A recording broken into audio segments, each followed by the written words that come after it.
through that he can and really trust.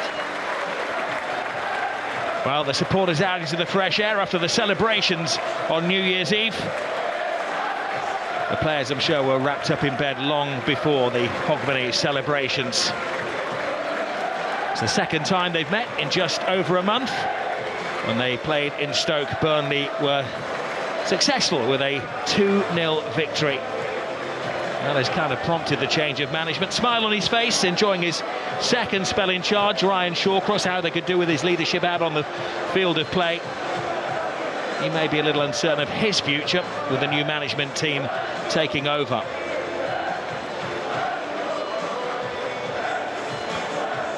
Well, let's have a look at the teams.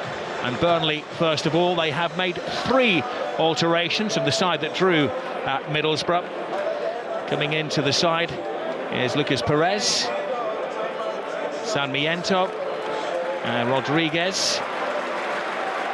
The players out, Hannibal, Humphreys and Fleming.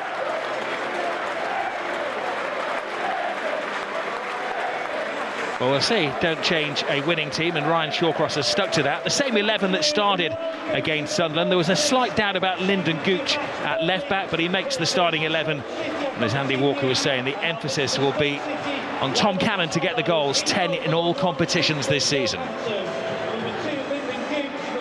One of the players coming into the team today, Jay Rodriguez, is one of yours to watch out for. Yeah, I think we're all drawn to the fact that Burnley are so strong defensively, probably not clinical enough in attacking. Jay Rodriguez getting the nod today. I think at 35 years of age, he's got all the experience that you require. He knows what's required at this level. And for Stoke, Tom Cannon continues to impress up front. He got that winner against Sunderland a few days ago. It gave his team a vital 3 points. It's helping them to steer clear of those relegation spots. I think it's a big test for him today against such a strong defensive unit like Burnley. Number 9, Jay Rodriguez. Number 11, Jadon Anthony. The referee today is Gavin Ward, who was in charge of Stoke earlier in the season when they beat Coventry by a 1-0. Mark Robbins wasn't a happy man that day. He's supported by Risto Karivankov and Lee Vennemore, his assistants. On the sidelines trying to keep the peace will be Thomas Parsons.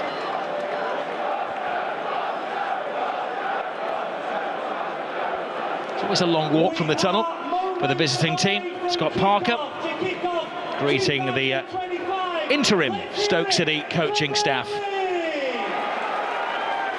Ryan Shawcross down on the shop floor. Mark Robbins instilled on a 3.5-year contract with a watching brief today. Will be in charge for the game against Plymouth, and then they're on the road again. 4 of the next 5 games for Stoke City are actually on the road.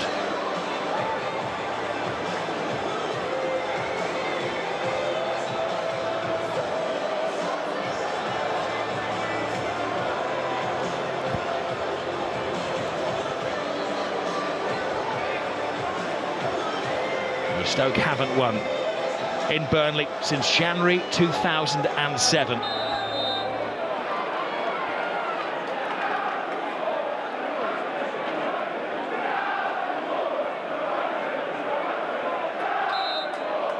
The first kick of the new year for Stoke City, about to be under new management. Can they impress the watching eyes of Mark Robbins?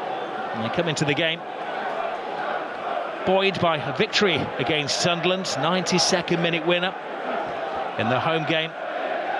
Tom Cannon, the scorer of the goal, the man who has been responsible for most of the goals for Stoke City this season. And interestingly, Ryan Shawcross not mixing things up. And he get to this point of the season where the game's coming thick and fast. Scott Parker and his coaching staff saying that they made the alterations today just to pepper things, to manage the minutes of the players.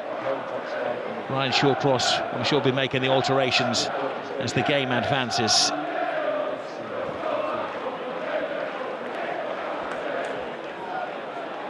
Bay trying to find Kumas down that right-hand side.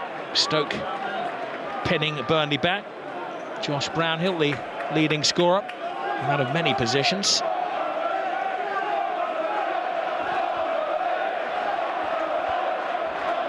I think when you're on to your 4th manager of the season, it suggests a bit of instability. So very interesting to see what Mark Robins makes of this Stoke squad, and the fact that they haven't made any changes. I think it's really interesting in this hectic period. There appeared to be a strong arm of the shoulder there of Junho Bay. Roberts giving away a very cheap free kick. Yeah, exactly what you don't want to do. Stoke will bring everyone forward here. It's a clear foul. See the tug on the jersey. Bay won it. Bay will take it. And Ashley Phillips taking up residence at the far post. Kumas, one of the smaller players, getting literally under the nose of goalkeeper James Trafford.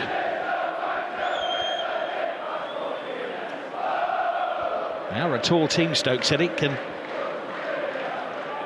Junho Bay make the most of this early opportunity for Stoke City? And the referee had spotted an early shove in there. If it even reach the centre of the field. It's Ashley Phillips, I think, who was picked out. Played in with great pace, and Burnley taking up a mixture of zonal marking and man-to-man. But such a cheap foul when you want to fire a dangerous ball into that area. Bei Jung Ho fires it. Great pace. And actually, when you look at it, the goalkeeper's missed it. He missed the flight of the ball. Maybe he was distracted by the whistle, Andy. Let's give him the benefit of the doubt. Scott Parker is the expert on taking teams back to the top flight. Did it with Fulham in 2020, Bournemouth in 2022.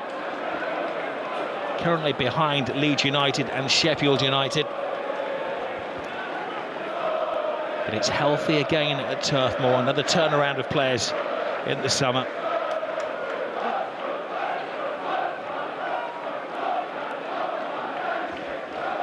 Burnley undefeated in the last 11 games. Had won 3 in a row before they were held by Middlesbrough at the weekend. It's got a lot of goals in the opening weeks of the season, but they haven't been blowing the opposition apart. Been in some ways doing just enough this season. Yeah, the foundation is very good, but as you say, I'm sure Scott Parker will be concentrating on, trying to keep that defensive record intact, and certainly improving upon their finishing, their clinical ability in the second half of the season.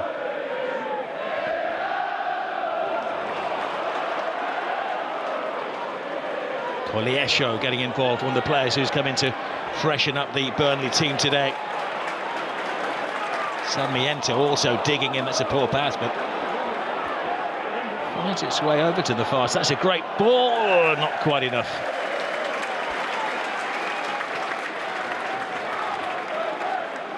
Yeah, just too much from Antonio. Pires couldn't get on it, but that is what you want to do. You want to see your left back trying to get to the byline, trying to create chances for those who are advancing into the box. It's a no-risk approach from Stoke at the start of this game. No playing out from the back. Skipper Johansson getting it as far away from his goal as possible, putting the pressure on this Burnley defence.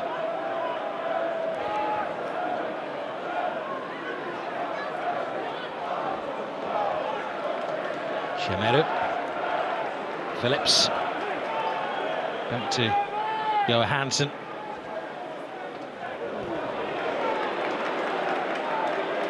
Esteve breaks from his defensive position. It's an overlapping centre-back that Burnley have here.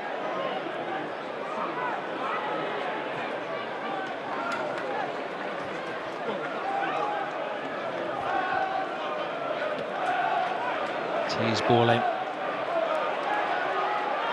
There's an early flourish from Stoke, but Burnley now finding their feet, taking the game to the visitors. Roberts.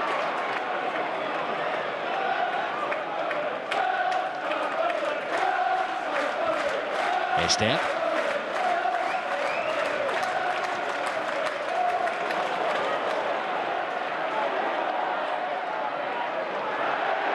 He gets himself out of a tight situation there, and oof, that was, let's say, a committed tackle from Shamadeo. Right on the brink of capturing the referee's attention. That's a poor pass, easy for Roberts to cut out. game has certainly been played at a very hectic pace, very frantic. Just need someone to get on the ball, take control of it. You can see here, Burnley just trying to control the tempo a little. Well, it is a marathon in the Championship. Stoke's 25th game of the season. With plenty of points still at stake if they're going to rise up the table. Burnley certainly in the first half of the season have laid down an anchor. Perez with the throw. Brownhill, who has been the star man, the leading scorer, he actually scored a penalty in the first game between these two teams. Cannon, that's clever. Albay, taking on one defender too many. Sarmiento steals the ball. Now Burnley's turn to counter-attack. Koleosho. Sent inside. Shoot is the demand from the home supporters, and it was a shot that was always rising from Jadon Anthony. Well, you're not asking him to score, but you are asking him to work the goalkeeper, get on target. He's taking a decent first touch. He's set himself for the shot. You know what he's trying to do, curl it away from the goal into the goalkeeper's left-hand side. But that's a decent half chance to, at the very least, work the goalkeeper. And that's why I think they are lacking. And you know, you're not asking them to score, but at the very least, work the goalkeeper there. Do better. That's what they've got to improve.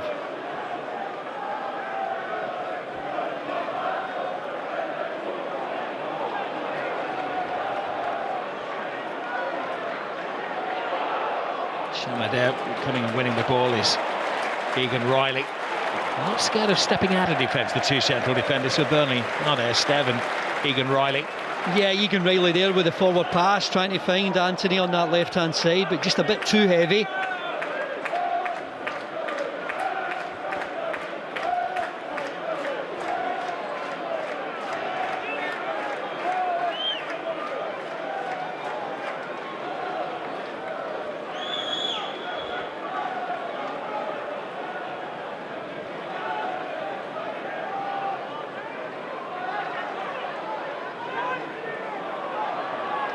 Here's Seko. Now Gooch. Passed a fitness test to play in the game. He picked up a knock at the weekend against Sunderland. And Stevens was in reserve just in case. I think Gooch was looking for the foul, pleading for to the referee there.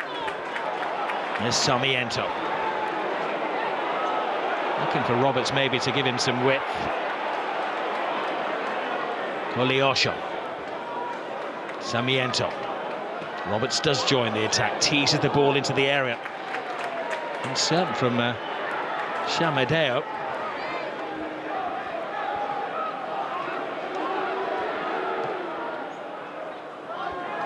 Over the head of Rodriguez. I don't think they've been able to find the central striker once yet. Rodriguez coming into the game. And used at the weekend, 35 years of age.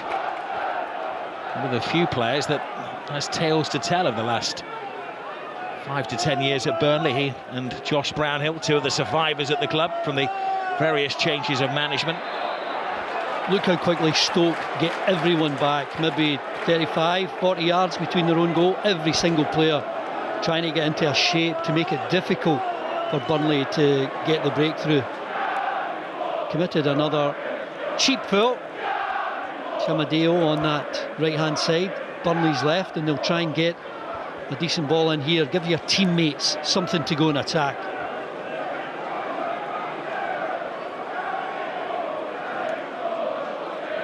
Does it favour the left footer or the right footer? And they're just holding fire to see where the Stoke defenders are stationed. Jadon Anthony leaves it. Rodriguez almost had a free header there, and it squirms agonisingly just in front of Esteve. Yeah, he just got a slight touch, but no one at the back post to take advantage. Played in with a good amount of pace. Perez firing it into that danger area. Perez living up to the name on his back. No, unrelated to the great Robert.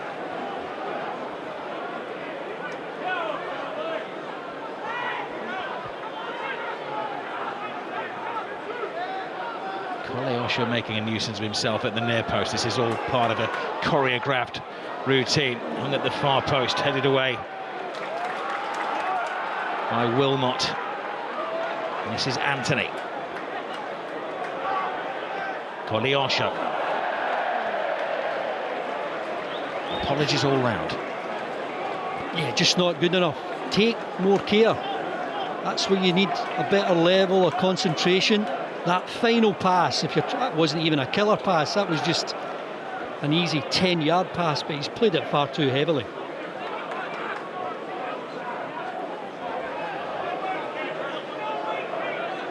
Well, Michael Duff alongside Chris Casper there, the Huddersfield Town manager, and no sign of the former Huddersfield manager Mark Robbins, who has clearly come to the game in disguise. He will be somewhere in the stand, maybe under his Christmas woolly hat and scarf. Be surveying his inheritance at Stoke City.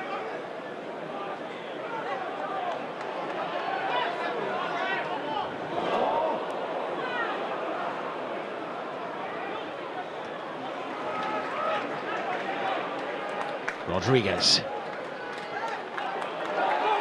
Referee trying to play the advantage, and it works his way and works Burnley's way as well. A series of challenges there, and the referee showing the yellow card to Andy Moran. Yeah, he knew exactly what he was doing, Moran. I think he's quite happy to take a yellow there. There was a real break on, there was a good bit of speed from Koleosho, and busting away here, they had the advantage.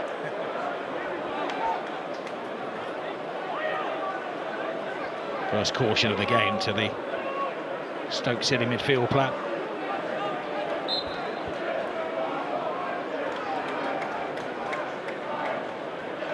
Cullen laying it off to Esteve. Perez trying to create an understanding on the far side of the field with Jayden Anthony. This is Roberts. Selling his intended target, Koleosho, short. Lyndon Gooch assessing the targets, but he was caught thinking it was a poor cross. An easy take for James Trafford. Did so well to intercept that forward pass, Gooch. But when you're going down that left-hand side, get a better ball into the box. Something with a bit more quality. The end product, I think, for both sides has to improve.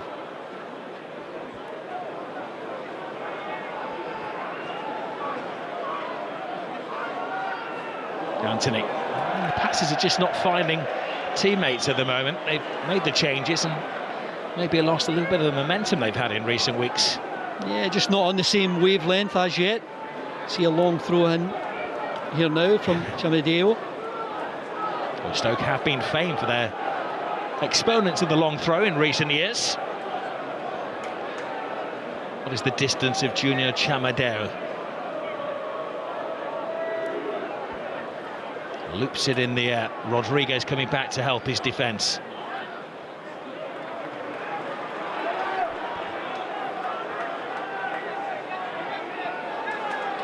Seko. Johansson misses out the midfield. Trying to find Chamadeo, who's given licence to roam down that right-hand side.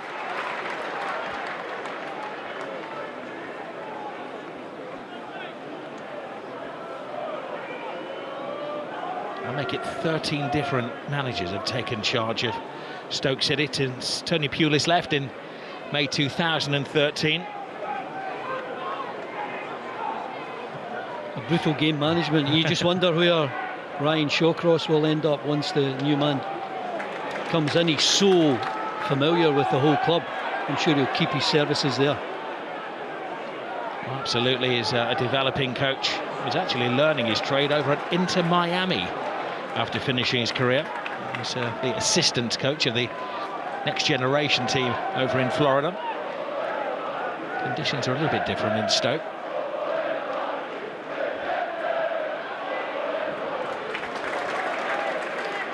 Burnley find their way stylishly out of defence.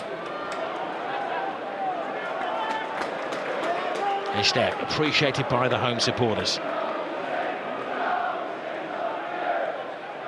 mentioned before the fact that they're not turning potential victories into 3 points. They've drawn 4 of the last 7 games here. Fans have been patient, has been a familiar pattern. Relegated from the Premier League, back up the next season. Changes of styles as well, but this is Lyndon Gooch, full steam ahead for Stoke City. Looking for some support, doesn't quite reach Bay. Defensively, he's been excellent, Gooch. He's stepping into those forward passes from Burnley, getting possession, but just as quickly giving it away with his passing. We're back in the team. He had a spell out between September and December. One of the solid pros, 300 games. Can play a number of positions, whereas 2 plays at left back.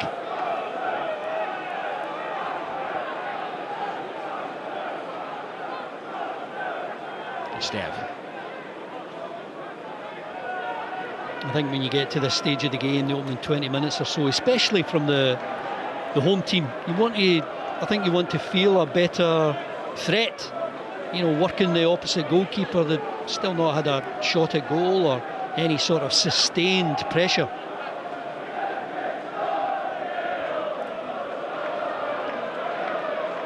It's been a patient rather than vigorous start from Scott Parker's team. Coming back to Trafford. All these passes are easy. You know, comfortable possession here in your defensive third, trying to go through the middle. Once you get into that last third, what can they do? There's another one given away so cheaply, and that's where things tend to fall down for Burnley.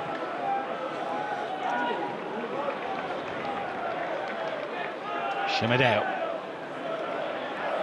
Now Seko.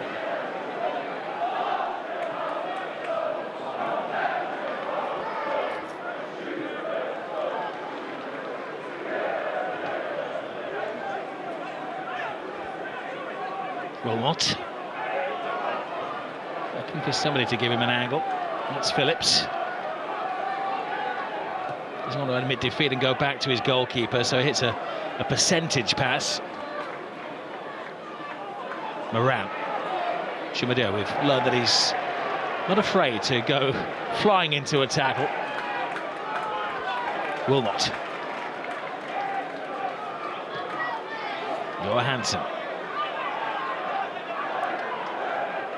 To use the talents on that far side of Luis Kumas, the teenager who's on loan from LFC, Liverpool FC.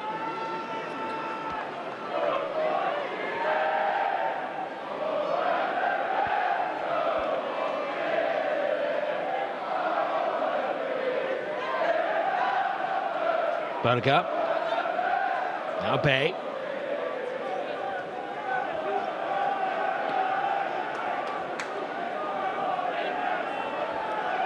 Phillips. Shimadeo. Burnley pressing high, ensuring that Stoke don't get over that halfway line.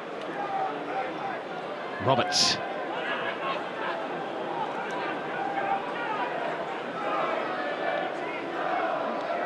Sarmiento, the only way is back. I think both teams are just playing it really safe. There's not enough quality in the last third from either side to really make a difference yet. You need someone to take that responsibility, try and make something happen. Well, those are the early stats. Burnley, almost 69% possession of the ball. But we're told only 1 touch in the opposition box so far. Stoke would accept that. Burnley would expect better. Yes, you're looking for a lot more touches in the opposition box from Burnley, the home side, where they don't score enough goals. Everyone's recognising that, despite them being in the top 3. Rodriguez with a header. Coming in for Zian Fleming, who scored 2 goals in his last 3 matches.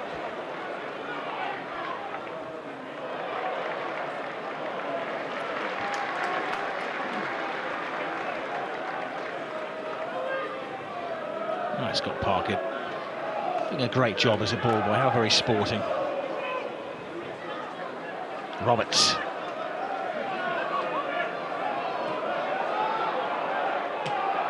Koleosho. I think there's a hidden hope depending on the defender making a mistake.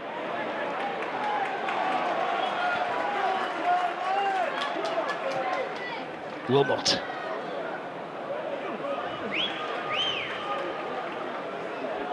Rather blustery conditions in the north of the country this New Year's Day. It's maybe not a day for hitting a long ball. You'll never quite know the destination. Yeah, and I get it, the fact that, you know, you've not really been training for this game. You've been playing games, you're trying to recover, trying to feel as fit as possible, as sharp as possible. And sometimes you just get a lift from, you know, doing something good or going in front. That'll certainly put a yard on your stride. Koleosha. He's certainly full of beans. That's not a bad ball either, looking for Anthony. Anthony's control is good. Waits to make the right pass. It was just too much of a stretch for Sarmiento. Well, he was in there, Sarmiento, but I think just Rodriguez in front of him. No real goal-scoring threat from the middle of the park. I think that's what you want to see. Balls that are played slightly diagonally, and then balls into the box like this one from Anthony. But you're just looking for, I think, more options. Someone at the front, someone at the middle, someone coming in at the back. A quarter of the game has passed, little between these two teams. Burnley bossing it, possession-wise, has to be expected, but Stoke unflustered.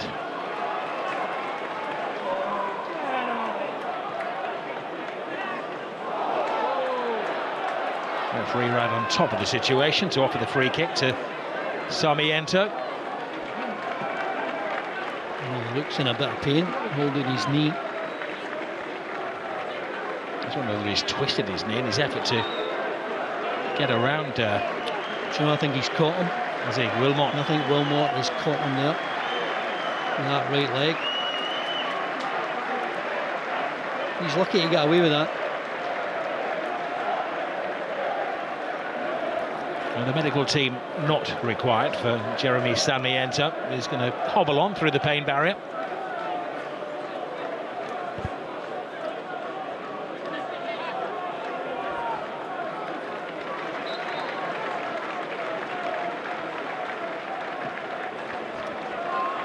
I don't think that Wilmot will get away with a challenge like that again. The referee giving him the benefit of the doubt. This is Bay. We haven't seen a lot yet of Tom Cannon. Rodriguez to be Cullen. Sorry, Rob, to be fair, he's had absolutely no service, but it looks as though Burnley are just beginning to take control of the game. Anthony. Perez squeezes a corner out of Stoke City. That's what you want down the left-hand side, a good understanding. Lucas Perez and Anthony. He did so well here. I think there was an awareness of what was on the overlap. They just have to settle for the corner now. Everyone back for Stoke. Esteban, Egan Riley saunter forward from the back. Rodriguez may be the main target in there. So towards Rodriguez, who does get ahead on the ball, but no direction on it. Needed a bit more belief, and that needed the deflection. Shot coming in from Connor Roberts. Well, Roberts getting the shot away at goal there with the deflection. Earlier on, you saw the benefit of having Rodriguez in the team. He wins this ball and just helps it into a danger area. No takers to try and keep that second ball alive. They've got another chance here with the corner. Roberts at the edge of the box, just couldn't keep it down, but he'll happily settle for another corner.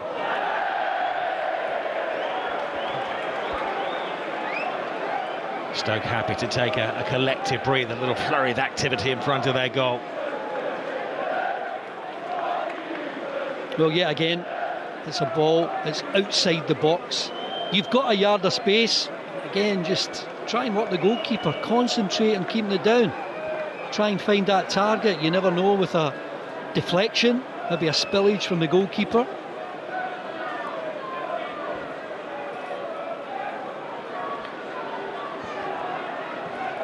Well, back in the day, when they were a top 10 club in the Premier League, Stoke were often derided for their forthright approach. And certainly under Ryan Shawcross, who was part of those successful teams. Under Tony Pulis, they've decided it's a no-risks policy at the back.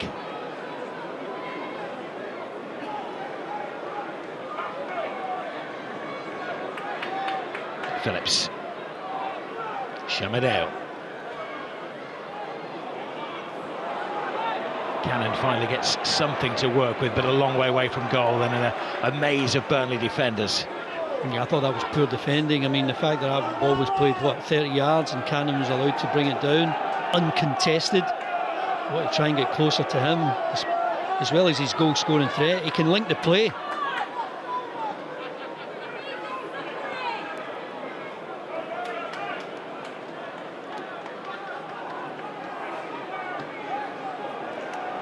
Burnley mixing things up a little bit here.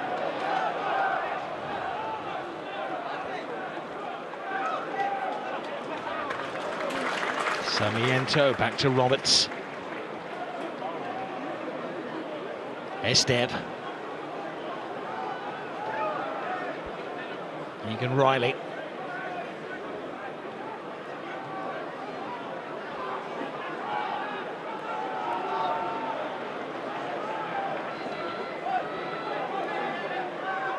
Roberts. Koleosha does like a touch of the ball. Runs into trouble. Cullen. Rodriguez doing good work there, but he's almost 30 yards from his own goal. He's dropping deeper and deeper, isn't he? Yeah, I think he's frustrated. Yeah, just not getting enough touches. Jaden Anthony. Perez is his wingman. Just showed too much of the ball to jam it out.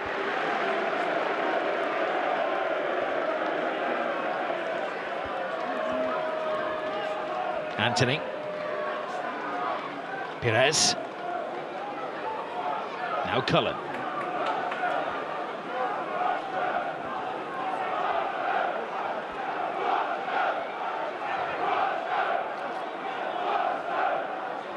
Esteve.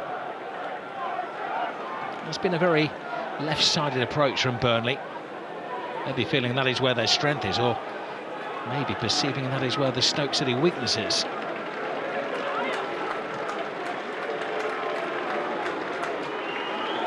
Koleosha. Sarmiento waits for the runner, does get it as well. Ball is cut back in. Not the best of crosses. Stoke have been stretched. I just don't think he realised he had so much time there, Roberts. Such a good run to get to the byline, but didn't he play it in first time? Gooch. Pin back. Does well to find Berger. Whacked away by Wilmot.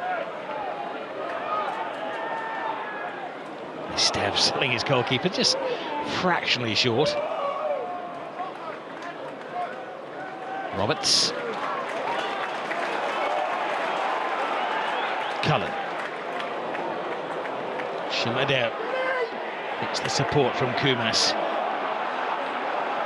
First chance for Kumas to run at the Burnley defence. This boy has some ball skills. Passes on. Responsibility. Maybe could have had a shot at goal then. Shamadeo full steam ahead. He'll take some stopping. Getting a decent cross as well, but all bases covered as Bay got under the ball. Retrieved by Gooch. Junho Bay. Simple, comfortable, organised defending from Scott Parker's team. Well, Stoke suddenly came alive. Chamedu with a cross earlier on. You saw Lewis Kumas just driving towards that Burnley defence. And as soon as you go past a player, the whole picture changes. There's Chamedo getting to the byline. Decent cross, but well defended.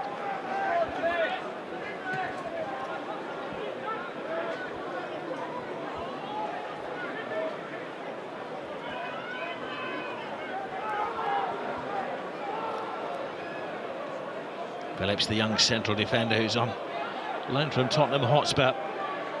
Now utilised the loan market. Tom Cannon has been borrowed from Leicester City for the season.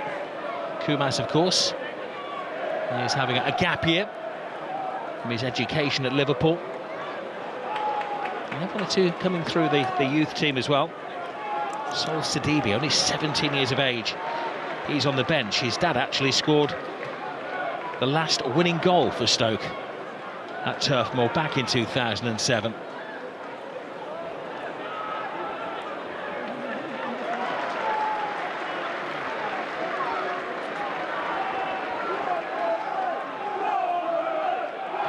Berger. Ball was really hitting to no man's land. He was nowhere near finding the target of Gooch. Berger again. Kind of hits it aimlessly. Little hesitation amongst the Burnley defenders. Old Trafford got himself out of a sticky situation. Had a moment like that in the game against Middlesbrough. Well, eventually he cleared it, but sharp intake of breath from the Burnley fans here. Thought it might have been caught in possession. And when you look at both sides, they're giving the ball away far too quickly when they get it, far too easily. Well, Trafford and Egan Riley both scored at Manchester City, so they should be used to playing the ball out from the back in a situation like that. Both came through the City development squad together. There you see again, easy possession for Stoke, but as soon as they play it forward, they give it away. Lots of hustle, lots of bustle, but the game that's lacking a touch of quality at the moment. That's exactly it. Someone taking responsibility to do the unexpected.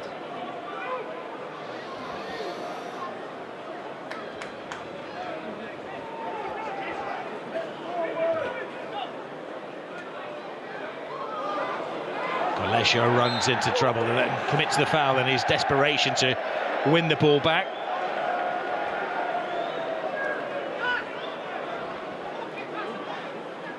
Well, Beijing Ho just getting his body in between him and the ball, and it's an easy foul. Koleosho giving it away, and are they going to play it into the box from here? Don't think there's any short passing from Stoke here. They've sent everyone forward. Well, Burnley do draw a very high defensive line here, maybe a good 10 yards between the defenders and the 18-yard box.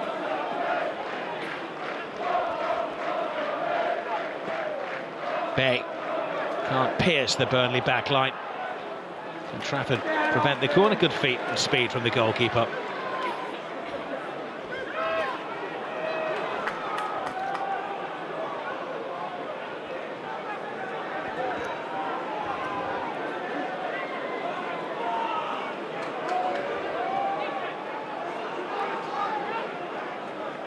Roberts.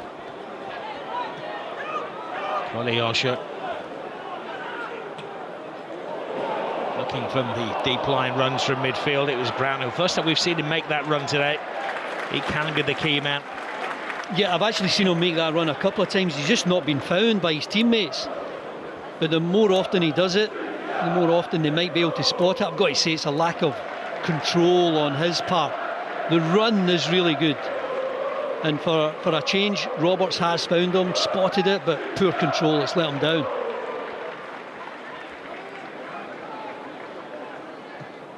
He's sitting on 49 goals at the moment, Josh Brownhill. Here is Cullen. It's something every successful team needs. Goal-scoring threat from the middle of the park. Wilmot. Kumash does well to get between the two defenders, but well, they can't get out of here. Anywhere will do. Just enough there from Lucas Perez.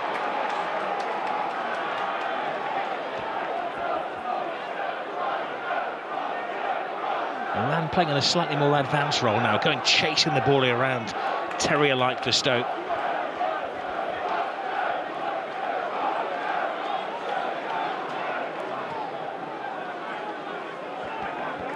Trafford changes tack and puts it on the head of Ashley Phillips. Rodriguez picking up the pieces. Koleosho. Gets to the inside channel, thinking about the shot. Wasn't thinking about a shot like that, though. Well, he's just lost control of the shot completely. Wasn't set himself. I think he's cutting a frustrated figure, getting the applause of his manager, but they've got to look for a better end product here.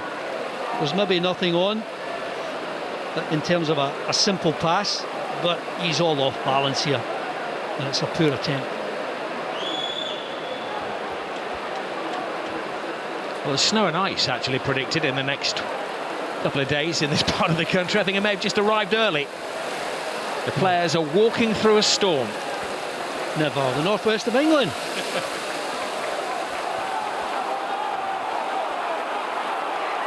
Well, we have hail, but we haven't got a hail of goals.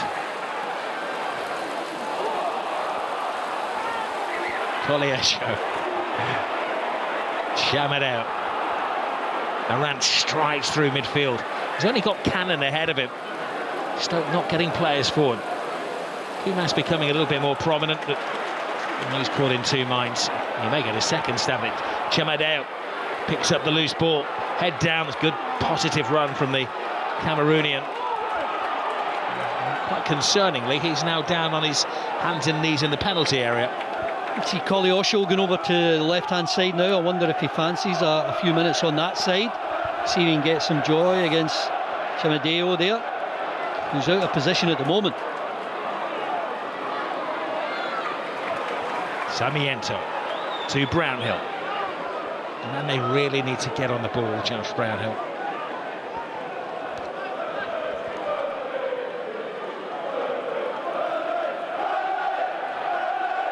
Ryan Shaw crosses a hide man. He's down on the touchline barking orders at his Stoke defenders. Pires cuts it in. Nowhere near Rodriguez. Now Roberts. Easy header for Phillips, but no direction on it. Bailed out by his partner Wilmot. Tom Cannon cutting a frustrated figure as he's asked to go chasing a loose ball against three defenders again. Yeah, he's had so few touches in the game. I'm sure it's a source of great frustration for Ryan Shawcross.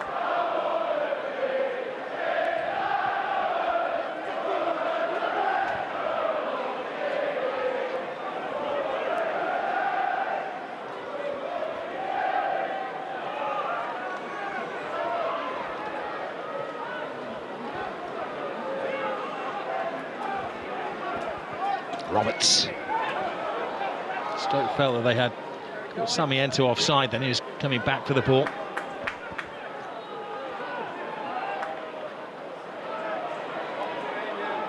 Pires.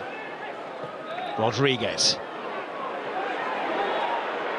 And a spare man on this near side in Colliesho. Colliesho passes on the responsibility, and that had to be strong defending from Seko. He's in the perfect position, isn't he, Seko? Good defending. But that was a really quick, smart move from Burnley, working it out to the right-hand side. And I think the ball from Colliesho was a decent one.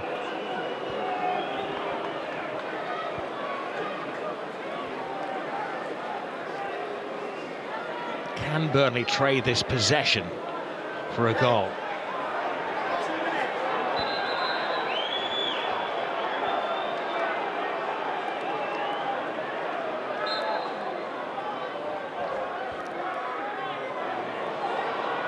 Grant wanted that delivering into the box. The players have a different routine. Anthony, don't think it worked like that on the training ground. Roberts. And an easy take for Johansson, the Stoke skipper. Yeah, real waste. He's let it go early, Johansson. Yes, he's given it to Cannon. Cannon in a one-on-one situation. He's found the gap as well, and it's the first shot on goal. He's lively in the box, 6-yard box or 18-yard box. He didn't catch that one, but he's done ever so well to get on the end of this from Johansson. The long clearance, it's poorly defended. But here, just showing his strength onto his left side. I've seen him on his left. He can do better than that. Can strike the ball a lot better. But certainly, he got the better of Roberts just to get the shot away. Excellent defending from Ashley Phillips going to ground.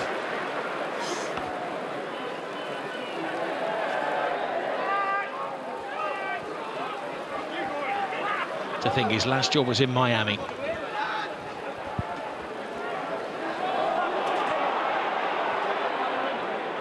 Gooch. Bay. Gooch continues the run. Gooch gets it in there. Berger, and well, Trafford had to just launch himself at the Stoke midfield player. Play continues, hasn't gone out of play. Chimadeo. Burnley have always been a team who have an ability to throw out a defender in the way, but they needed the goalkeeper to really spread his body then. Bit of disguise on the pass from Seko into Gooch, and the cut back. Look at the amount of options in the box for Stoke.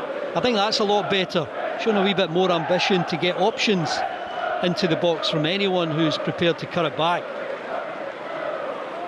We'll get the data and the statistics at half-time, but that Stoke chance there was as good as anything really from Burnley in this first half of the game, despite Burnley's dominance, the possession of the ball.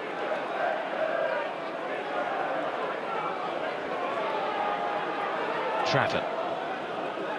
Well, he had to look lively there, Trafford. I don't think we've seen Johansson at the other end involved in a great deal of pressure or making saves or diving to his left or right. Same old problem for Burnley. Sometimes they just look toothless in attack.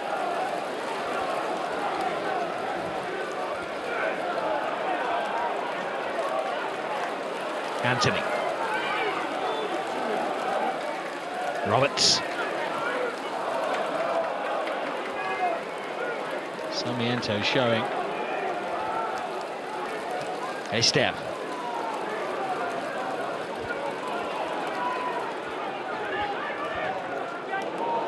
It's a cute ball. It's a great run from midfield again.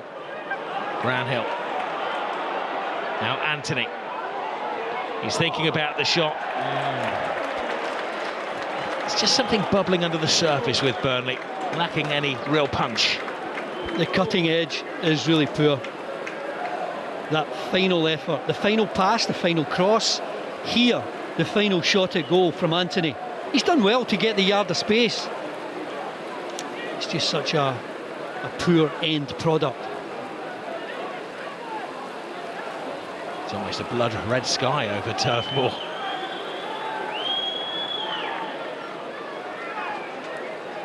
Up in the Lancastrian Hills, you can normally see out the weather that you're going to get in about 10 minutes' time from the high viewpoint. It's dark and it's grey, and the football isn't doing a great deal to raise the spirits of maybe several thousand hungover supporters. There goes Gooch, cuts it in, easily dealt with by Egan Riley. What a good ball from Gooch. Seko. Luis Kumas. Good defending by Pires to Brownhill. It's been a strong finish to the second half from Stoke, who've had to withstand a lot of Burnley pressure.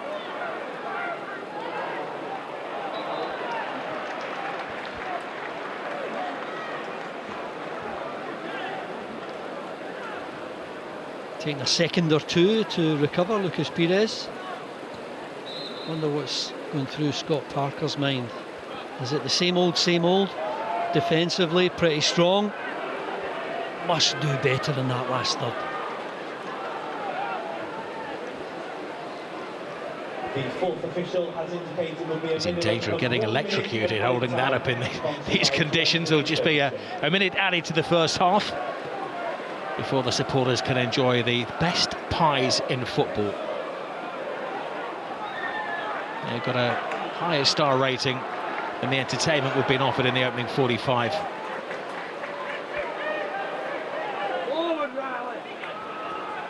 Egan Riley roared on by the home supporters. Pires. Anthony with a bit of space. Draws Chimadeo towards him.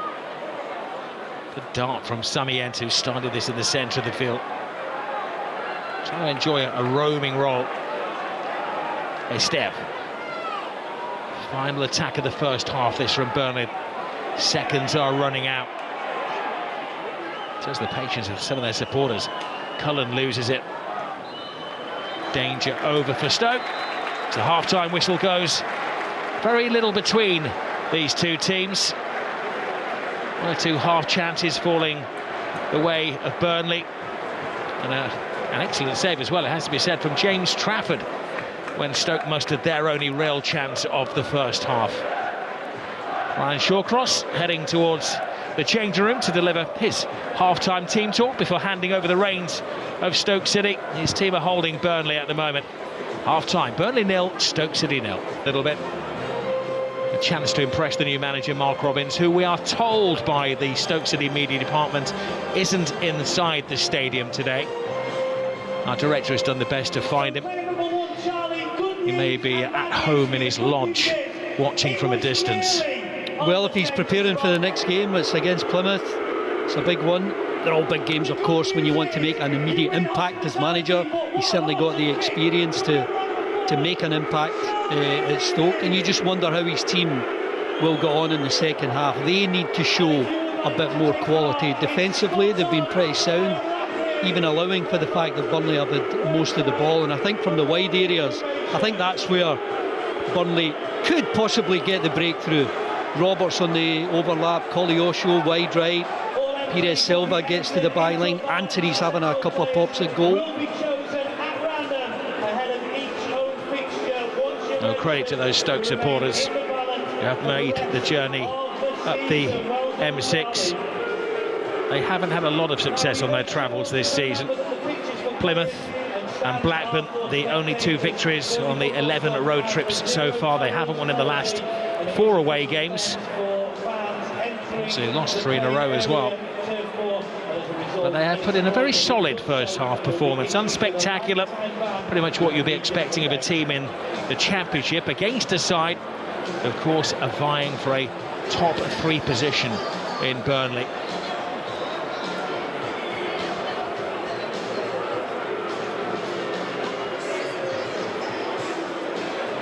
I think the expectation, Andy, amongst the Burnley supporters this season is that they should at least be heading the teams in the playoff positions. Everybody recognises that Leeds United and Sheffield United do have special teams, and rightfully in first and second spot, but the Burnley fans will be hoping, like a couple of years ago, that they will bounce straight back up. Yeah, they tend to be favourites, but I think when you look at how strong they've been defensively, when you're only conceding 9 goals at this stage, you're doing a lot right in that area of the pitch. But as we've spoken about so often, they just don't do enough up front. They're looking at Jay Rodriguez this afternoon, someone who's got all the experience you want, but he's getting very little service, very little support.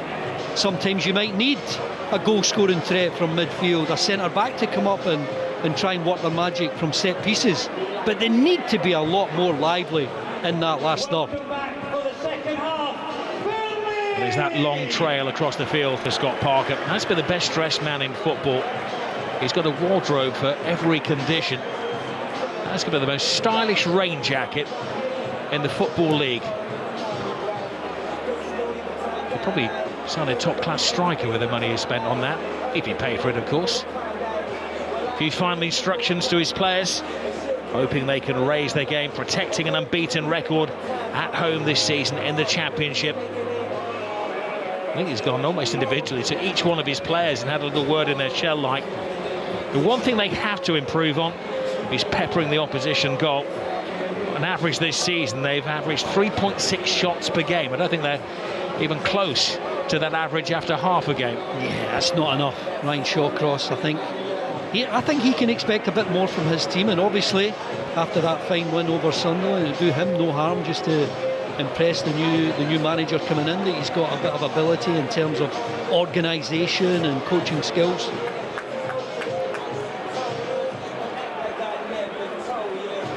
Ryan Shawcross will be enjoying the experience of managing the club that he played for on 450 occasions in the Premier League for a decade. Relegation, promotion. When he speaks in the changing room, make sure that everybody listens. An imposing character in charge of the team today before Mark Robins takes over for the home game against Plymouth. Burnley kick off the second half with a half-time report of must do and can do better. Brilliant control from Anthony. Really good first touch. Andy Walker looking for the positives in what has been a pretty average game of football so far. I do like a good first touch. I prefer a better attempted goal, I've got to say. Maybe we'll see that in the next 45 minutes. I'm hoping we have some goals for you to analyse in the next 45. Anthony, who's tried his best, as being one of the key men on loan from Bournemouth, of course, known well to Scott Parker. They were together down on the south coast. Look at that, there's that beautiful first touch. That was again. just for you, that. Lovely.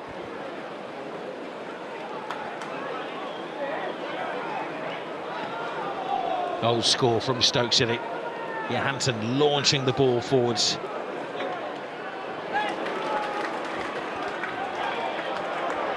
Roberts. Koleosho. Can he add a finish to his liveliness? Trying to feed Rodriguez. Easily clipped away by Wilmot. I think more options in and around the box there. Maybe that has been a message from Scott Parker. Anytime we get close to the box, give the man in possession a few options.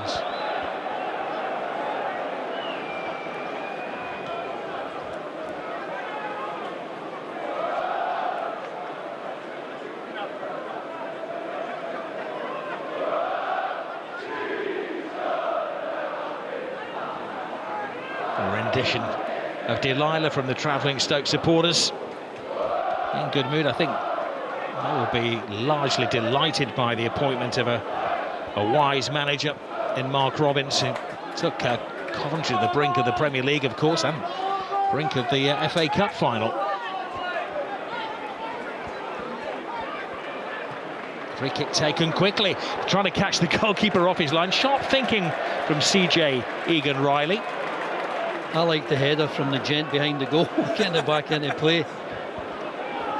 Well, he's going for it here. Certainly thinking outside the box, but look at this header. There you go, get him up front. Great thing about working with Andy Walker, he sees things that other co-commentators just don't see. He's got potential, that boy.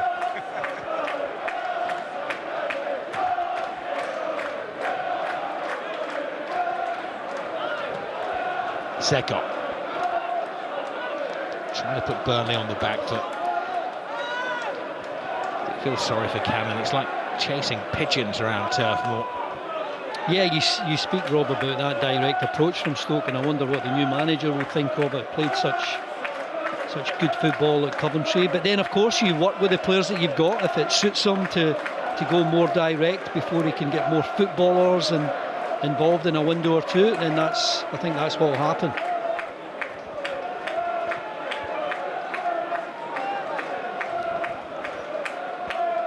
There's a lot of promise. They have an excellent goalkeeper, and they've got a goal scorer upfield as well. Lots of experience in the team, and young players coming through as well. It's a case of forming them into a team. Perez back to Cullen. Again, they're just dipping their toe in the water here, Burnley. Koleosho. No real direction on his cross. They're playing for mistakes that just aren't happening amongst the Stoke defenders. I am just so surprised at Peter Silva down that left-hand side. He had three options in the box and he brings it out. Koleosho again makes the wrong option. And he can't get it past the first base. But look what he had there. He had 5 of his teammates inside the box. Koleosho's got to get it in earlier.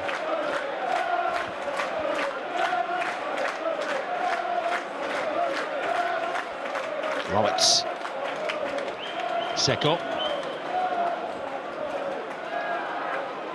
Cannon, nice touch. Berger breaks from midfield. Referee gives the advantage to Stoke. It's not going to be an advantage because Kumas wasn't going to get there, and good officiating by Gavin Ward, bringing play back. Yes, I agree. I think he let it go here. I think he spotted the foul, but the forward pass had been made. Just waiting to see if they were going to get on the end of it. I don't think he brought out his yellow card there. He has kept his cards dry, quite literally, Gavin Ward. And you know, it's something to be said for that style of refereeing. If you're doing it for both sides, all well and good.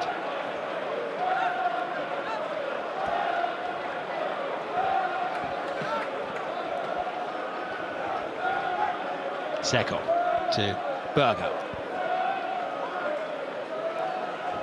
Shemadeo getting into an attacking position. Kumas.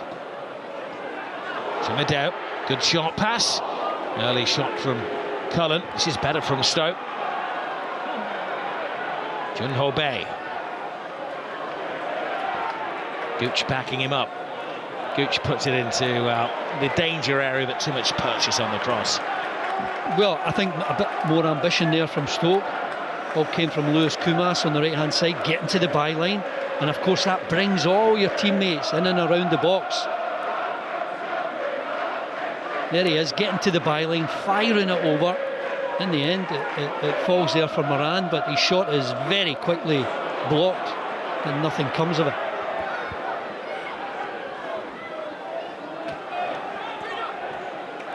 Anthony.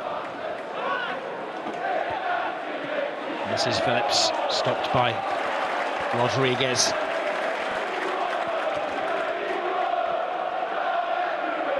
Maybe time for the likes of Hannibal and Zian Fleming, who you're not dropped these days, are you? Rotated out of the team to maybe get some game time.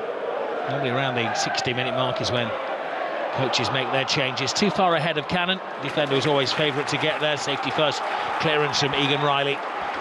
Yeah, he read that forward pass really well. Didn't want to trust his goalkeeper with a short back pass and just cleared the danger, allowing everyone else to regroup. Chimadeo.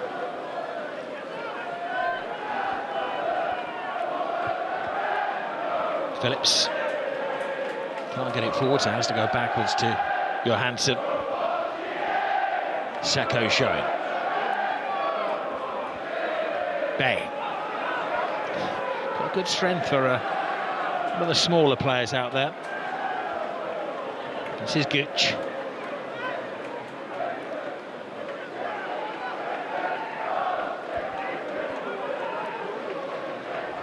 Junho Bay. Kane holds off the defenders, and it was a lazy challenge on him. The referee is showing a lot of patience. Many others would be flashing the cards about for these series of unnecessary challenges. Just clip the boot. I've got to say, I like this style of refereeing, but it does put Burnley under a bit of pressure. This free kick from almost on the byline, it will go right into the danger area. They do have an aerial threat here, Stoke. 3 or 4 Stoke players just lingering in an offside position as Burnley draw the line. No way through it. Poor delivery. Cannon checks himself onside, puts his full might behind it. Excellent save from Trafford. It was very sharp thinking there from Tom Cannon. Read the game brilliantly. This is Seko, better from Stoke City. The home fans quiet, those behind the goal, willing Stoke City on. Goal kick. Well, much better from Stoke in terms of a goal-scoring threat.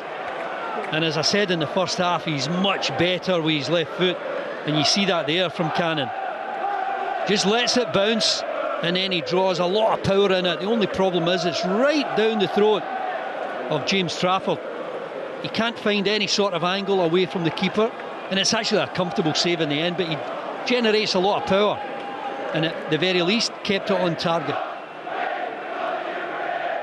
A little concern here as Stoke have a man down. It is Berger who's receiving the treatment, just attending to his left ankle. A bit more ambitious in this half, Stoke.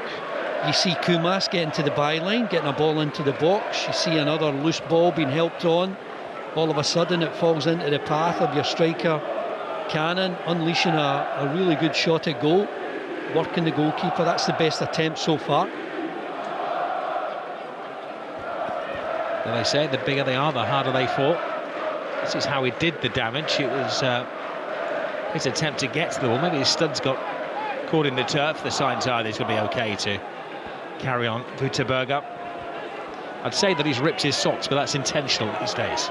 Yeah, exactly that. But I mean, his physical presence in the middle of the park, never mind his passing ability, occasional threat on goal. Well, the young Dutchman will be okay to carry on. Stoke have had the better of the opening 10 minutes in this half. Bit of a stretch there for Phillips, doesn't get it far away. Sarmiento. Rodriguez creates a diversion. Brownhill is a little hesitant, and Stoke getting bodies in the way rather than arms in the way. Chamadou got his chest and rather upset Jadon Anthony. Thought he may have had a justified penalty appeal there. I didn't think so. I think it just hit him, but I don't think it was the hand. It appeared that it was the chest. Stoke are down the players. They're trying to get Ruta back onto the field of play. They say 30 seconds, seems to be off an absolute ace. This was the chance. Yeah, the ball into the box. And the first attempt, is it from Brownhill? That's blocked, and then this quick one. Be well if it. Chamadou. But the ref doesn't give it.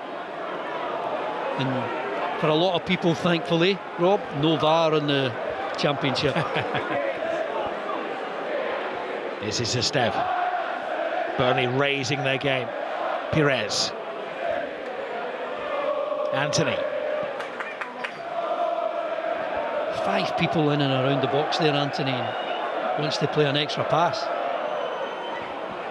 Kolyosha. Good little burst of pace. Headed away by Wilmot.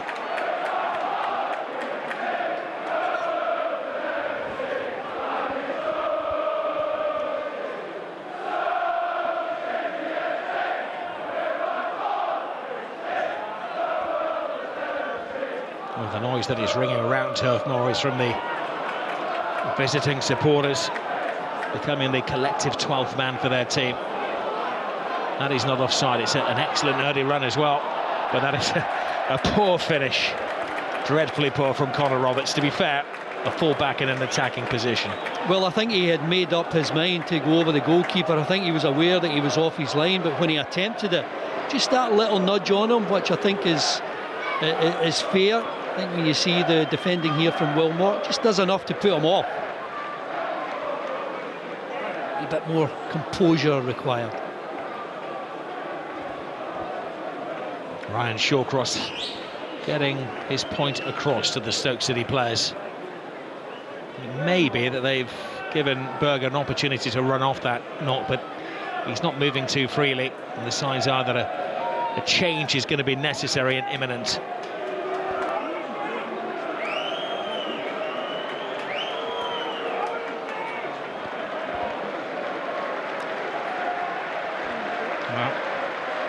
Ryan Shawcross has had to make a decision.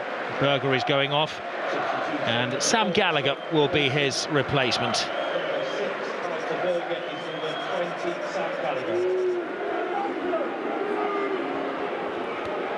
I'm sure he won't be the first to give Stoke some fresh legs, maybe a bit of impetus, injury or not, to Berger. Stoke will look to their bench, and I think in time they'll probably make use of the 5 subs. 5th game in a row that he's come on as a sub, the experienced Sam Gallagher. He was out of the picture between October and December when he missed 12 games, but a wise player to have around. He'll get a little bit of stick, of course, as on his CV was a spell at Blackburn Rovers. Oh dear, the goalkeeper took an absolute age there and almost gifted Stoke. He's given it to Kumas. Now Cannon.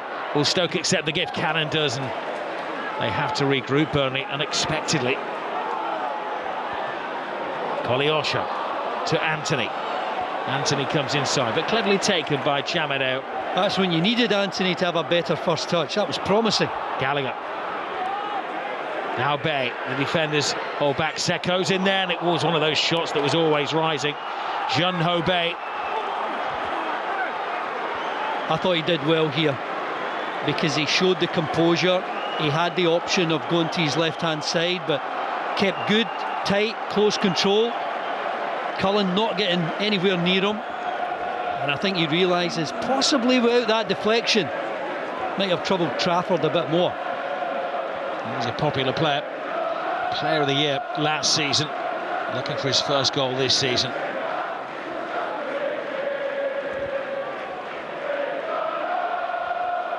This is definitely going into the near post, isn't it? That was the intention. Oh no, they go for the far post. The congregation was at the near post. Are you a set piece coach? Is that what you told them? I may be applying for the job. There may be one going. Ball comes in, and getting underneath the ball was Ashley Phillips.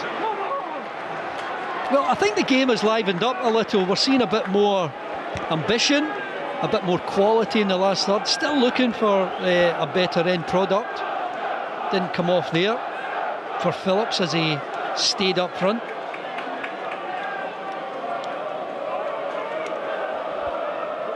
Well, a necessary change has been made by Stoke. Tactical alteration may be made very shortly by Scott Park as Ian Fleming is taking the tracksuit off. You only do that if you're coming on the field of play in these horrendous conditions. That looked like a handball. The easiest decision of the afternoon.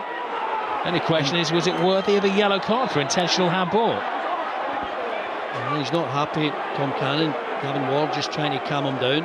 As you say, there's no use for any yellow cards here. I think you're seeing the contrasting styles with Burnley, you know, playing it out from the back, trying to break that press. And I think that's what Cannon was complaining about, that sliding challenge from Cullen. I think he thought it was a foul for his side.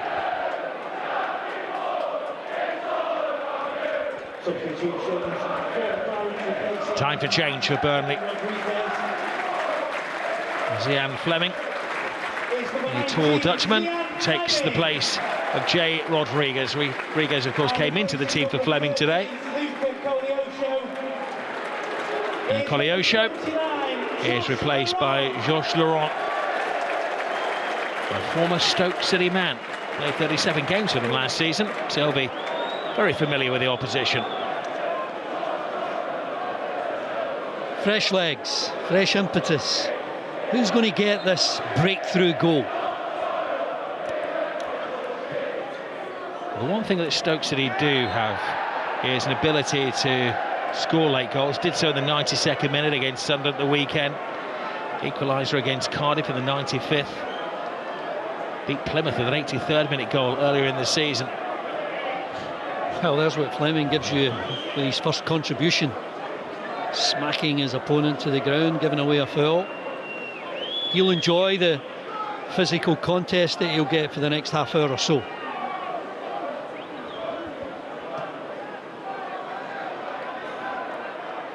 We'll be hoping for a little bit of better service and something to feast upon than his predecessor, Jay Rodriguez, who got a lot of yards but had very few touches of the ball. This is better from Stoke. Burnley hold their ground. The referee right on top of the situation. Not even a flicker from him.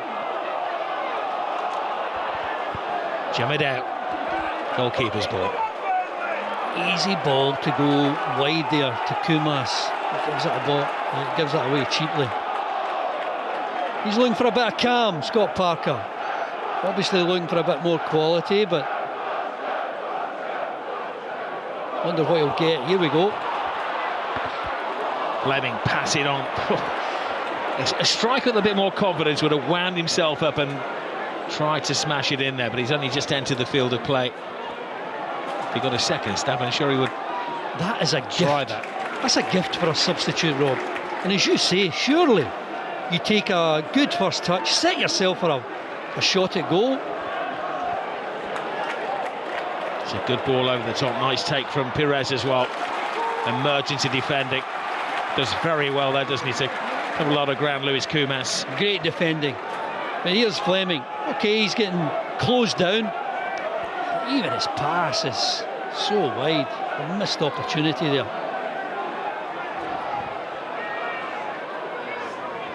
Anthony with a corner.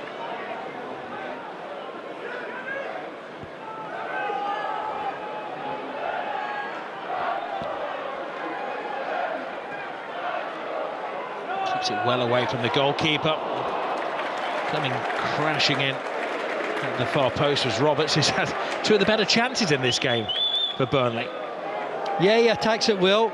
Everyone drawn to the front post. He comes in at the back. Can't get it towards the target. You look at Johansson, and I think he had it covered.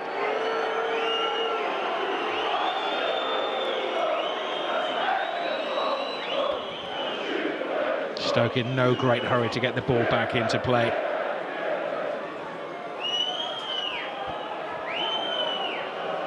Well, the change of management was sparked by a dreadful run of form. They've won only one of the last 10 games, Stoke City. That was the last game. Before that, no victories in 9 games.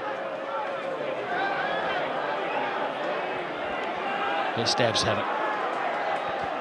Chamadale. Cannon is down, which is very concerning for Stoke City.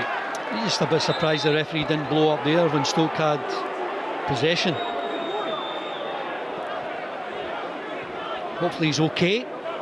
Certainly don't want to lose his attacking skills, attacking threat. It is concerning that he's holding his right knee.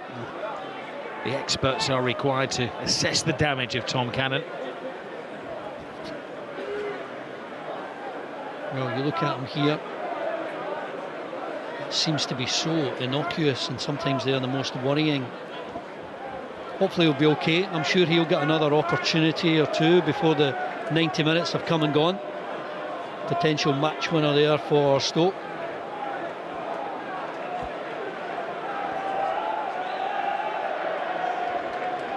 Both coaches using the break in play as an opportunity to get their point over.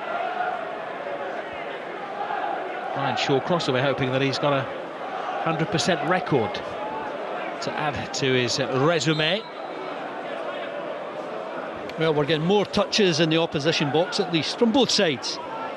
When you saw in the first half it was one apiece for either side. I think that highlighted the depth and quality. The game has certainly raised its bar in this second half. Still waiting for that all-important breakthrough goal.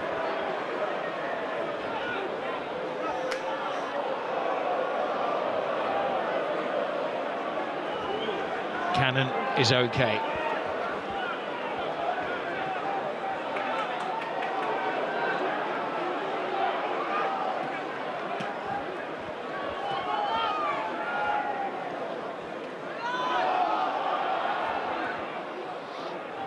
They have a system, and Scott Parker is determined to stick to that, playing it out from the back. You could see him telling his players to be calm, to stick to plan A, that across the line.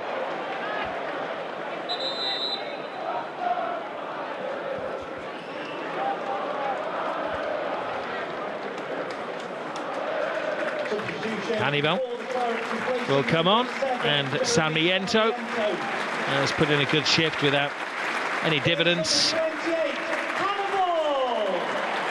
Hannibal, another one who started at the weekend, that was taken out of the starting 11 today, but managers will tell you it's not about who starts the game, it's about who finishes the game.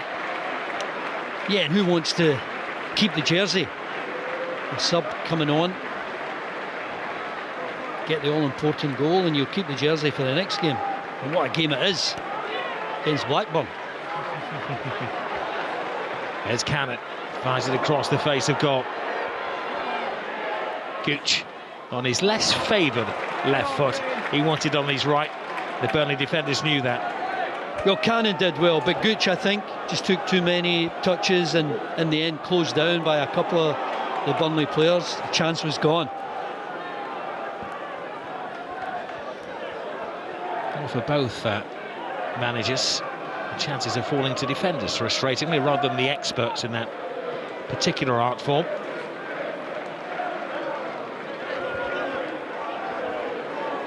Estev.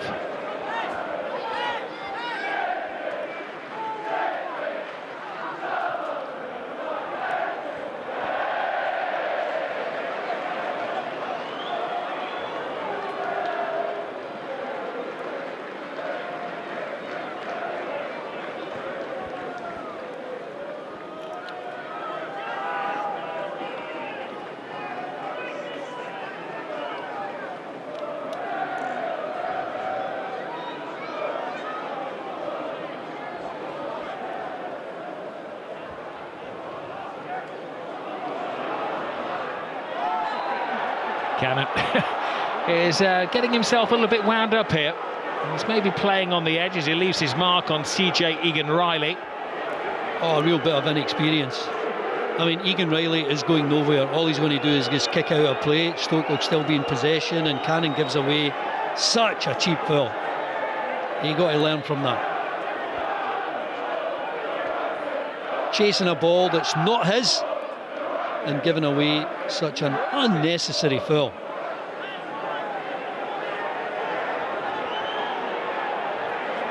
Well, it's a little wound up, which tends to happen to strikers when the goals are not flowing. 2 in the last 8 matches for him. Well, he's here to learn. The referee wanting the goalkeeper right back in near the corner flag to take this, but Cannon on loan from Leicester, he's learning a lot. Good goal scoring threat.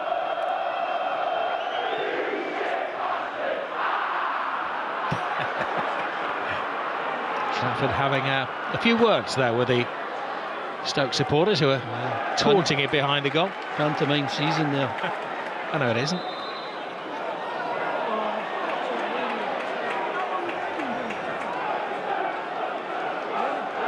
Harris Roberts. The one player they haven't been able to get on the ball today is Josh Brownhill, with that one little ghost in the first half.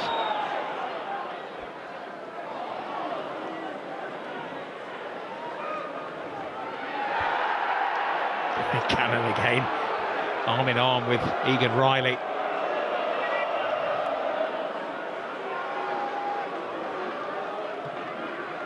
Egan Riley misses out the midfield. It's a good ball as well. It's a nice take. Good play by Jadon Anthony. Here's Brownhill to Anthony.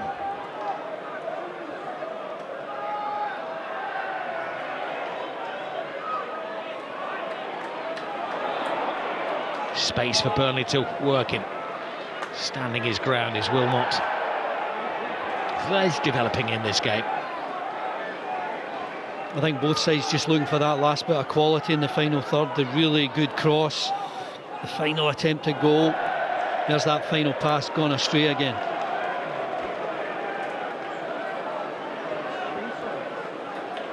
It's not going to be another draw for his team, is it? Draws are really stopping him from threatening the top 2 places. Well, they've had 8 already this season. Only 2 defeats. But maybe the argument is that Scott Parker's team needs to be a little bit more expansive, which is why they start the day 2 points behind Sheffield United, a point behind Leeds United.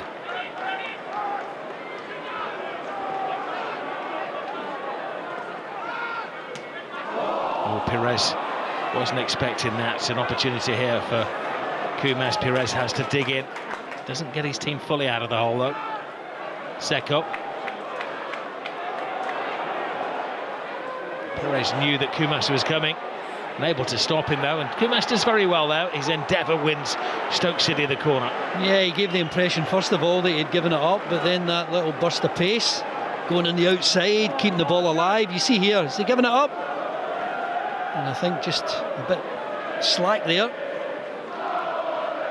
Perez Silva.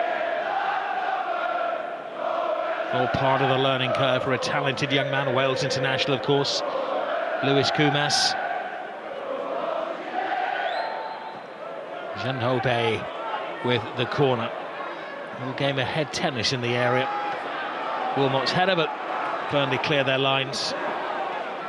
Hannibal giving chase.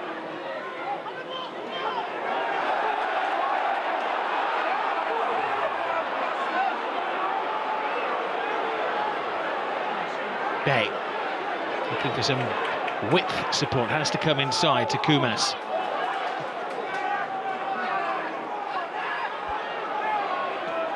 Junho Bay. Stoke still have half a dozen players in the penalty area from that previous corner kick. Seko.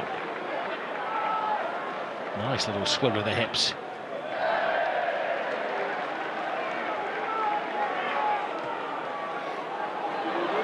Well, they've still got 3 players in there. Necessary header away from Estev. Kumas. Kumas cuts inside. He's found the gap. Oh, crashed off the bar. Well, he's claiming it was a save by the goalkeeper. It was a terrific effort. I'm not sure the keeper got near it though, Andy. No, I didn't think so either. We'll see on the replay, but could have gone to the byline. But very comfortable cutting inside on his left foot. I'm not sure there was any sort of touch there with the keeper, but it's a 1v1, trying to get the best of Pires Silva. Gooch has maybe had too much to say to the referee, picking up a yellow card.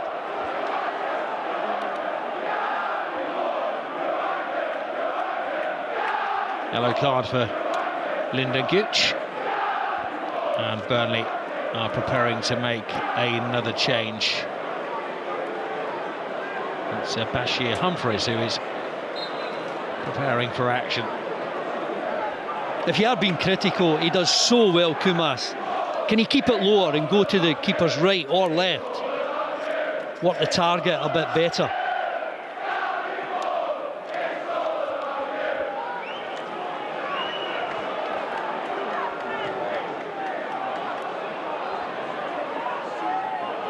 Wilmot's header doesn't get any direction on it. Nothing on that class either. They really do need to raise their game here. This is Pires to Cullen.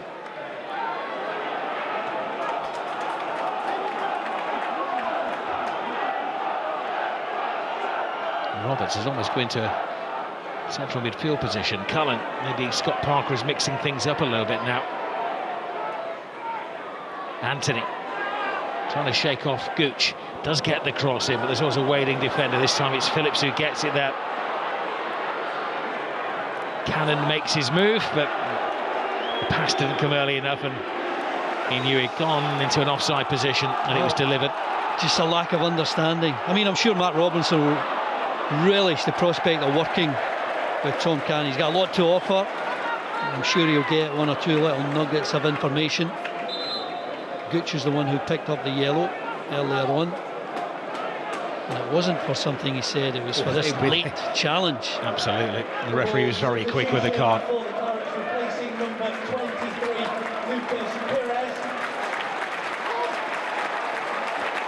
Well, Bashir Humphreys will come onto the left side of defence, taking the place of Pires.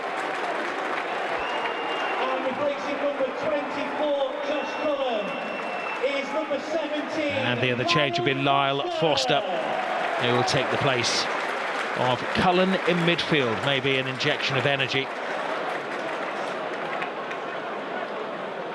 Well, that's it. He's used his full deck of cards now, hasn't he, Parker? Yeah, he's going for it. Home advantage. He's looking for just one little last push, I think, in the last 15 minutes or so.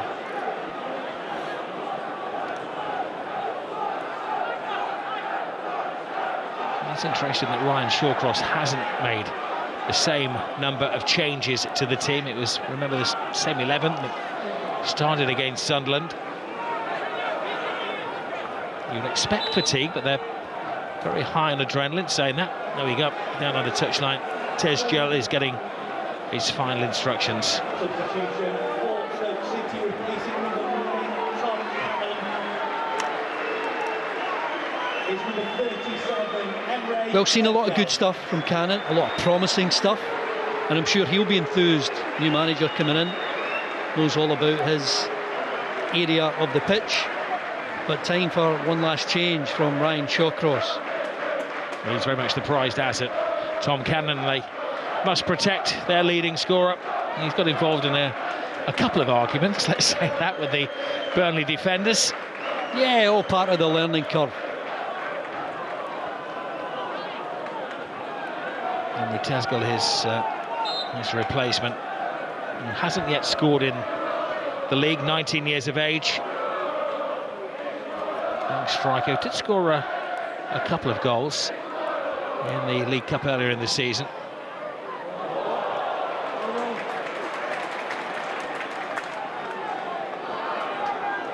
Well, if we're going to get a bit of drama in these late stages, who's going to come up with a moment of magic?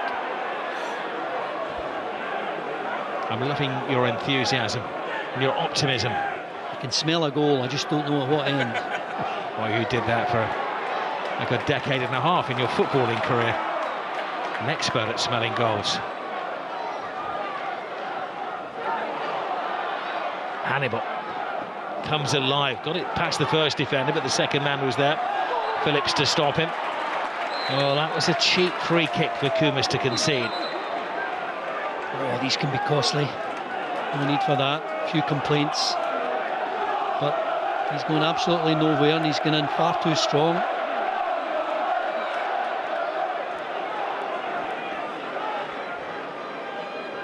It's the quality of delivery that Burnley are looking for.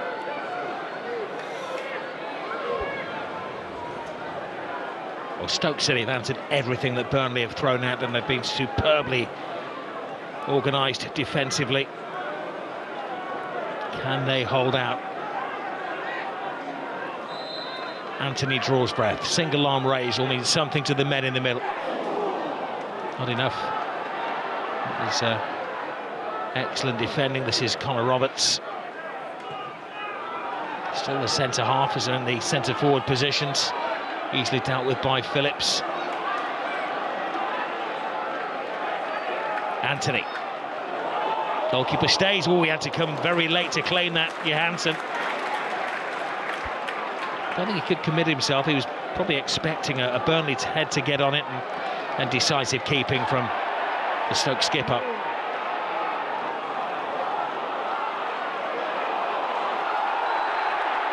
Another free kick. Cheaply given away by Seko.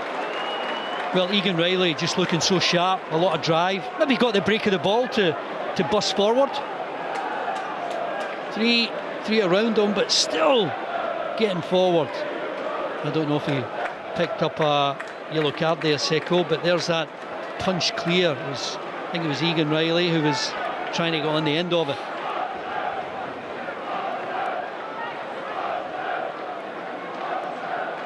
Johansson working hard to make it back-to-back shutouts for Stoke City. Too far out for a pop-it goal there, surely. Well, it's a two-man wall just in case. Anthony dinks it to the far post. Again, good defending. It was Gallagher. Bay giving chase. It's been a good, honest performance, this, from Stoke City. You can see that the new man in charge, Mark Robins, has the tools to work with. It's a case of finding a system and a shape that works for the players inherited.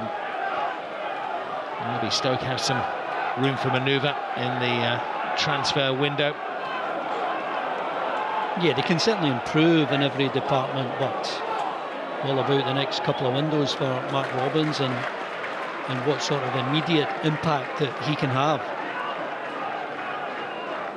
Well, arguably it has a bigger fan base, and he has more generous owners to work with than he had at Coventry City, where he was always swimming against the tide with the political problems, playing at somebody else's stadium.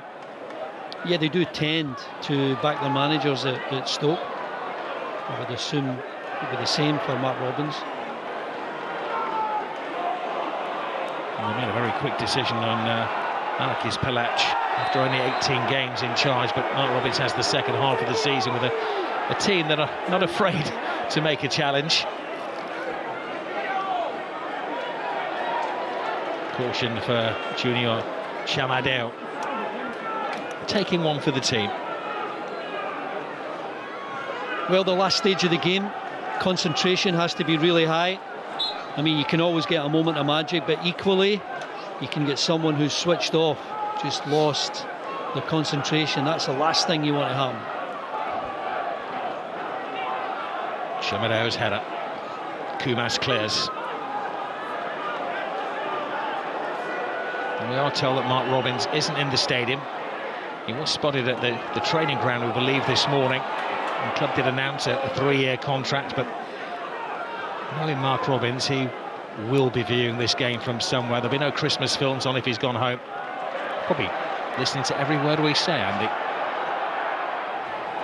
Yeah, not sure he's acting on it, though.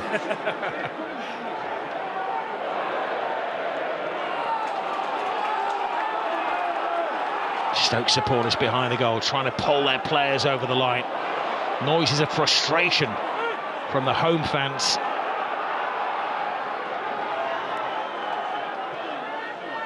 The Lancastrians are not happy.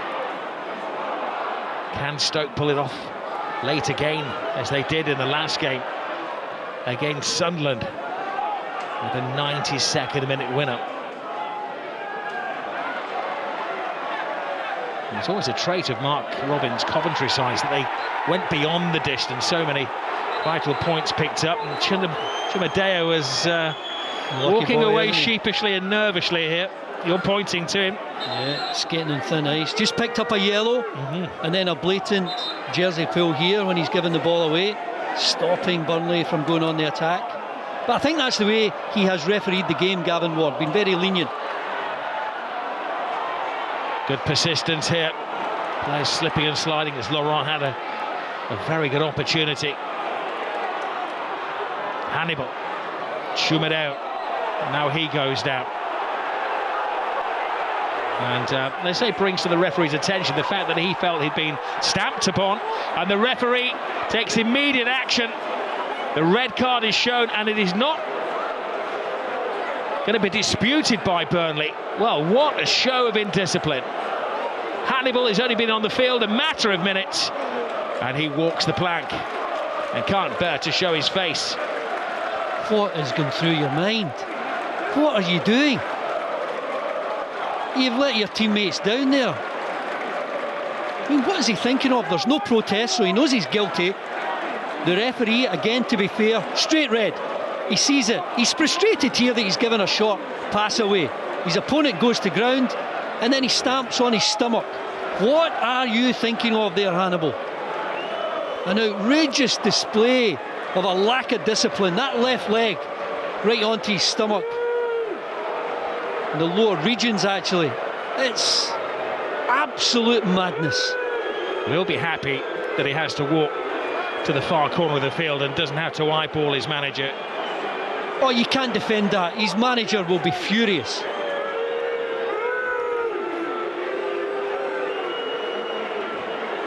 Well, the walk of shame for Hannibal.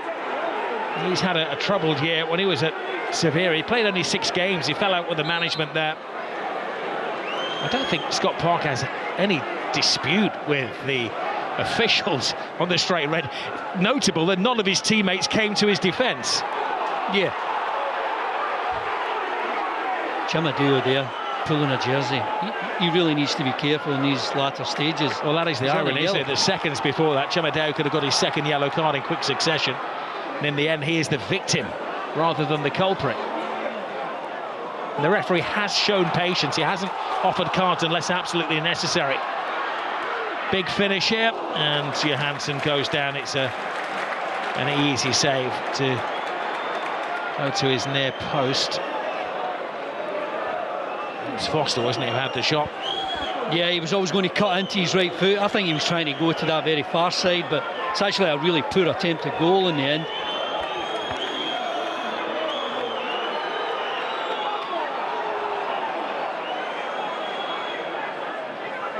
I'm sure if you'd asked Stoke before the game, would they settle for a scoreless draw here, they would have bitten your hands off, but now they have a one-man advantage. Do they go for it in the final minute and a bit, whatever the referee decides to add on to the game? You can see the high line Burnley are playing. It might cost them. There's a slip. Tesco was onto it. The referee frustrated everybody then by being a little hesitant with his whistle.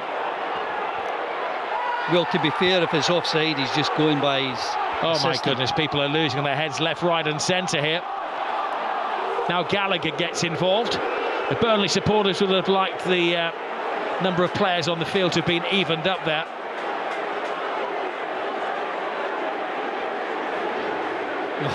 The game has burst into life. Not with the quality of football, just with a lack of discipline. Entertaining indiscipline from a neutral standpoint.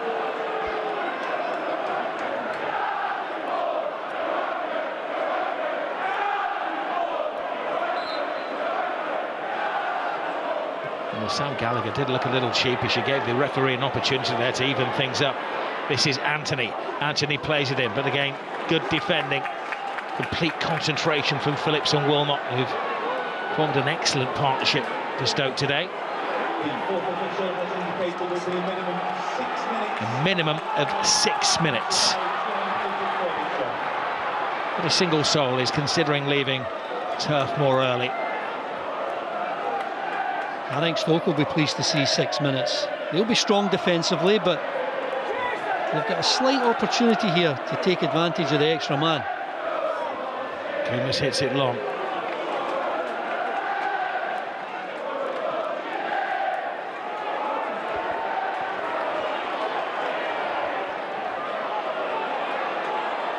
They're trying to make light of things here, Burnley, by throwing everybody forward. Excellent from Anthony, beats the first man, gets the cross in. Top punch from Johansson, doesn't get any great distance on it, but he's supported by his defenders, and another coming together as tempers are fraying a little bit. It's clear foul. Gavin Ward in the perfect position to see it.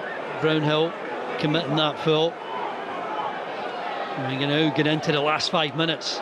You just wonder if Stoke could get some sort of secure possession in that last third. What can they make of it?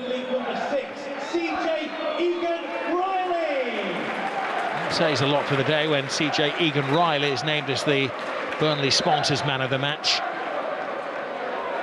I'll be hoping it's not too premature. They've still not another 5 minutes or so to defend a player light. Estev.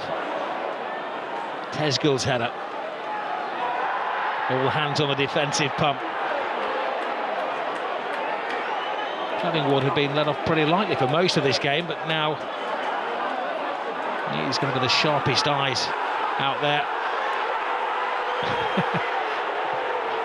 You can hear the natives are a little restless around here, venting their anger at the referee and what has not been the best Burnley performance of the season. It looks like they're going to stretch their run of home games without defeat to 12, but also looks like it's going to be a 5th home defeat in 8 matches.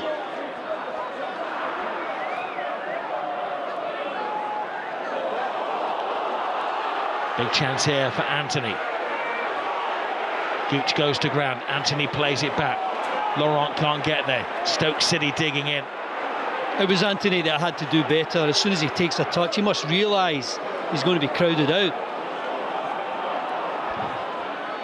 Gooch is struggling on that far side of the field. He was a doubt for the game.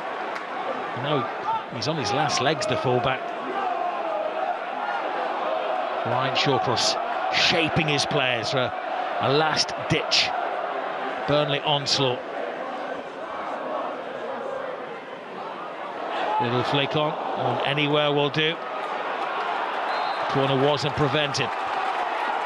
The Stoke nerves fraying here. They're holding out strong. Chimadeo has been a central figure in this game. Yeah, he's been involved in a lot. Still a bit of work to do. Defensively, Stoke have to concentrate here. Maybe the last big chance for Burnley to get a dramatic winner. Last time they scored a last-ditch goal was against Swansea back in November in the 94th minute. Here we are again. Johansson decides to punch the ball. Gooch has to be careful. Johansson takes it out of the air. He still wants his team to win. He's looking for somebody to make the dart forward. Kumas showing great energy, taken out of it. Was that a yellow card offence from Anthony? Took one for the team. Yes, it is. Yeah, he'll accept that. I think it is a yellow card offence. I've got to say, really good distribution from the captain, Victor Johansson. Just sent Kumas away on the right-hand side, and as he so often is, very direct, takes his man on and draws that yellow card from Anthony. Good chance this for Stoke. Two sets of players who are having to dig very deep, physically and mentally.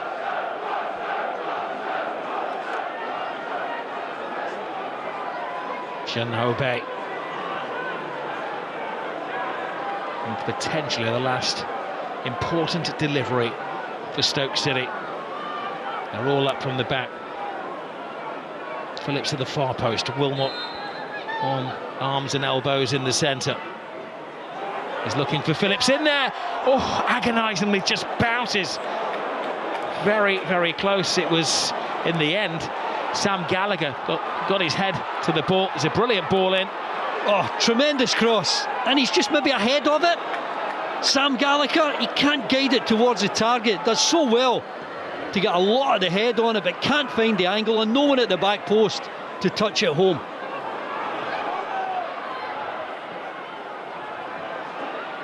Burnley continue to plug away.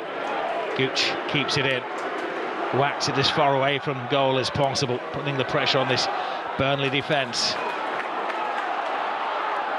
Humphreys. Foster comes inside, spreading the play. You wouldn't think that Burnley are a man down. Could be the final attack of the game. In it comes, good defending. Danger hasn't gone away yet though. Foster. Big chance for Brownhill! Stoke just playing, throw players at the ball and over the head. Absolute mayhem to the final touch of the game. And Laurent can't seal it for Scott Parker's team. This isn't good for a manager's health. I can't believe he doesn't score. I think it falls perfectly for him. I mean, the deflection here, so many bodies in the box. They cut back from Humphreys, and here's the shot at goal. Look at the deflection. It falls perfectly for Lauren, and it's over the bar. I wonder whether he was too concerned about getting some sort of physical contact himself. What a dramatic end to the game. Just head it down and it's got to be a goal. Well, he went right down to the wire. The supporters getting full value for money. From wherever he's watching, or whenever he's watching, Mark Robins is inheriting a team that certainly has got fight. Frustration for Scott Parker. A second successive scoreless draw after going to Middlesbrough. His team are held here yet again. OK, it's 12 games without defeat here, but the 6th home draw of the season. Pensive moments for Parker as he went right down to the wire. They'll now be hoping the teams above them have slipped it today as well.